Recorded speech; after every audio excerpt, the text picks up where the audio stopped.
Good morning, friends. I am sitting on my porch having the happiest Sunday morning, and I wanted to encourage you to make the change, whatever it is.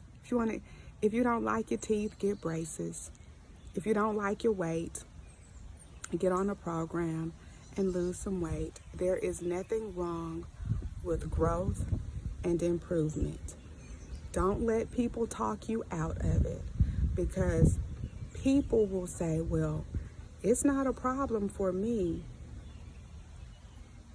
People will keep you in that place where they are most comfortable with you. And one thing I've learned is that I no longer get a bunch of advice about things. If you don't like your smile, and it's okay to not like it and want to fix it. If the paint on your house is peeling and you don't like the appearance of it, you get a contractor to come paint it. If your car isn't running properly, we buy accessories for cars.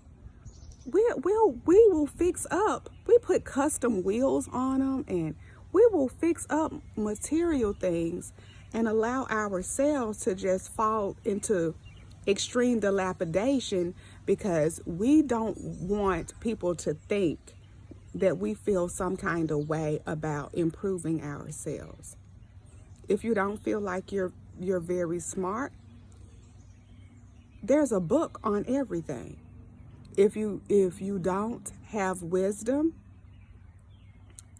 the Bible said that if a man lacks wisdom, let him ask of God, who giveth liberally and upbraideth not. God is not going to beat you up for what you don't know. So go ask. Don't be afraid to improve. In improvement is growth. Now, I'm not talking about these extreme situations where people are, turn themselves into a totally different person. And, the skin lighteners or skin darkeners and all of that type of stuff. I'm talking about if there have been parts of my character, parts of my personality, there have been parts of my physical self that I wasn't comfortable with, that I didn't like. And people will make you feel like you're somehow not authentic or not real when you want to change and improve yourself. I've had more than one person ask me why the braces at my age. And I was like, because my teeth were getting crooked and I don't like crooked teeth. Why this, ANDREA? Because I saw this in me and I didn't like it. And so don't let people pressure you into stagnation. There's a difference between being stagnant and being contented. Stagnant water attracts pests. It smells. It's not clear. It's not good for drinking. It's unsightly. So don't stagnate, but get yourself to a place of contentment. God says He says He leads us beside the still waters. So it's okay to be happy in a place, but if you're just sitting still and you're not happy, and your situation is worsening, don't be afraid to do it. Don't get a whole bunch of advice. Start with prayer. And understand, I'm not one of those religious people, those people that are so religious and so spiritual that I think that God is going to come off His throne and come from His holy hill and sit next to ANDREA and do it Himself. God uses people.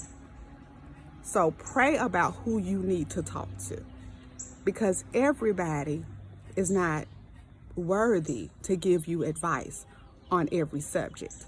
And be careful about even family members, because sometimes they're the most comfortable with you as you are, and they're the least approving of changes. So I don't get a whole lot of advice. I talk to the Lord about it. I talk to whatever professional I am going to engage to help me.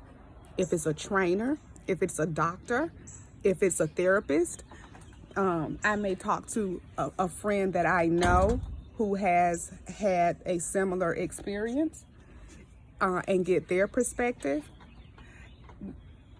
But I don't go to each and every one of my friends and family members and co-workers.